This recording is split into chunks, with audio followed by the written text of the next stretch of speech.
আপনারা যেখান থেকে দেশ রূপান্তরের সঙ্গে যুক্ত রয়েছেন সবাইকে স্বাগত জানাচ্ছি। আমরা আপনাদেরকে দেখানোর চেষ্টা করছি দেশ রূপান্তরের ক্যামেরার মাধ্যমেই যে অ্যাম্বুলেন্সটি আপনারা দেখতে পাচ্ছেন, এই অ্যাম্বুলেন্সের ভিতরেই লিমনের মরদেহ রয়েছে। এবং আমরা যেমনটা জানতে পেরেছি 9টার সময় হযরত শাহজালাল আন্তর্জাতিক বিমানবন্দরেই লিমনের মরদেহ বিমানটি অবতরণ করেছেন এবং তারপরেই গাড়িতে করেই তার মরদেহ আনা হয়েছে। যে হযরত শাহজালাল আন্তর্জাতিক বিমানবন্দরের যে 8 নম্বর যে ফটকটি রয়েছে, ফটকের সামনে এদিকে তার মরদেহ গ্রহণ করার জন্য তার পরিবারের সদস্যরা আমরা দেখেছি যে 8টার সময় হযরত শাহজালাল আন্তর্জাতিক বিমানবন্দর 8 নম্বর ঘেটে এসেই উপস্থিত হয়েছেন এবং এখানেই উপস্থিত হয়েছেন তার পরিবারের ভিতরে তার মা, বাবা, বড় ভাই সহ এবং তার নানু এবং তার মামা এখানেই তার মরদেহ গ্রহণ করার জন্য এসেছেন। এবং শুরু থেকে তাদেরকেই যেই মৃতদেহ ডেলিভারি যেই কক্ষটি রয়েছে এখানে শুরু থেকে তাদেরকে নেওয়া হয়েছে। এরপরে কিন্তু আমরা দেখেছি তাদের বিভিন্ন আইনি জটিলতা শেষ করে কিন্তু তার যে মরদেহ সেটি কিন্তু হযরত শাহজালাল আন্তর্জাতিক বিমানবন্দর যে 8 নম্বর যেই ফটকটি রয়েছে ফটকের সামনেই নিয়ে আসা হয়েছে। এবং যে অ্যাম্বুলেন্সটি আপনারা দেখতে পাচ্ছেন এই অ্যাম্বুলেন্সের ভিতরেই তার মরদেহ রয়েছে।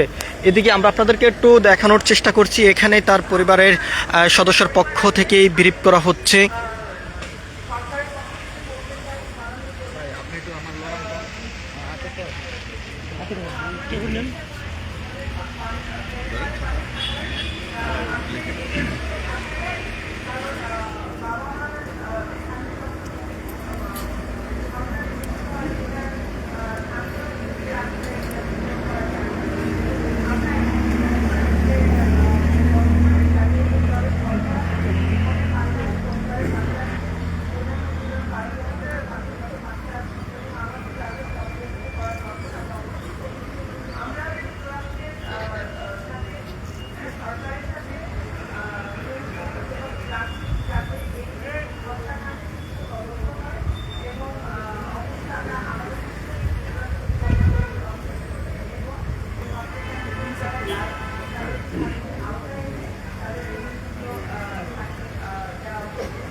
আপনাদের সমস্যাটা কি ভাই? মাথা মোটা। আরে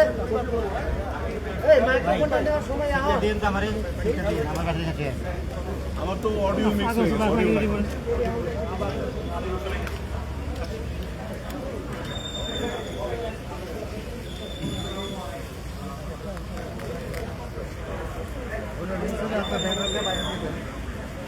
ভাই এই ব্যাটারি আছে কারো একটা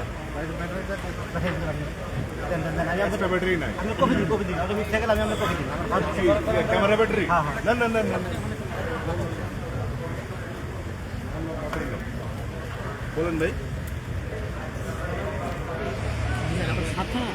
ভাই বলেন ভাই। ভাই নুর ভাই বলেন।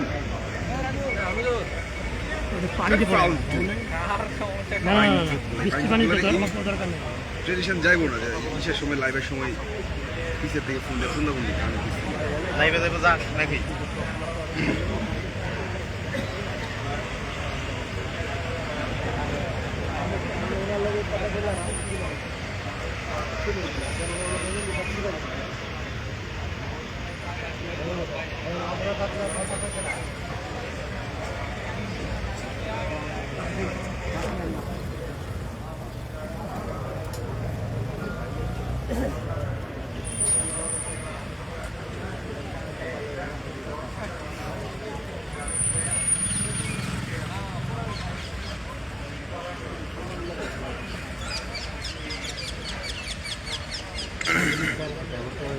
ফ্যামিলি একদম ভাই তুমি কি বলেন না এটা ভাই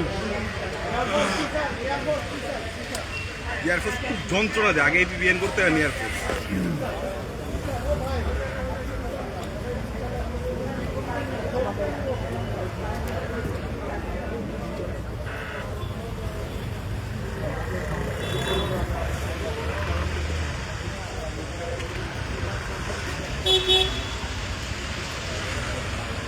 আমরা দেখেছি যে এখানে তার পরিবারের পক্ষ থেকে যেমনটি জানানো হয়েছে যে লিমনের যে হত্যাকাণ্ডের যে ঘটনাটি ঘটেছে, ঘটনার সঙ্গে যারা জড়িত রয়েছেন এই সকল দোষীদেরকে দ্রুত আইনের আওতায় নিয়ে সেই বিচারের দাবি তার পরিবারের পক্ষ থেকে করা হয়েছে এবং সরকার পক্ষ থেকে যে আশ্বস্ত করা হয়েছে সব ধরনের সহযোগিতা করা হবে তার হত্যাকাণ্ডের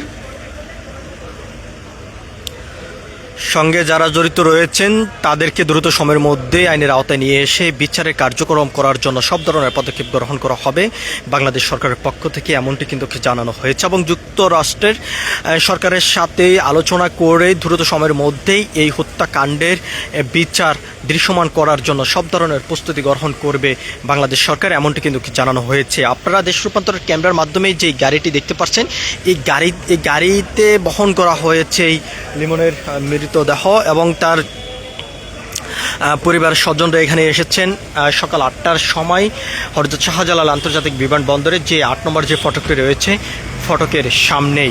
সব কিছু মিলিয়ে তার পরিবারের পক্ষ থেকে যেমনটি জানানো হয়েছে লিমন অত্যন্ত মেধাবী ছিলেন এবং তাকে নিয়ে তাদের আশা স্বপ্ন প্রত্যাশা নিমিষের মাথায় শেষ হয়ে গিয়েছে। এই হত্যাকাণ্ডের সঙ্গে যারা জড়িত রয়েছেন তাদেরকে দ্রুত সময়ের মধ্যে যেহেতু আইনের আওতায় নিয়ে আসা হয় সে দাবি কিন্তু এখান থেকে তারা করে যাচ্ছেন। সব কিছু মিলিয়ে এই ছিল এখনকার মতন আমার কাছে হযরত শাহজালাল আন্তর্জাতিক বিমানবন্দরের 8 নম্বর যে ফটকটি রয়েছে ফটকের সামনের থেকে লিমনের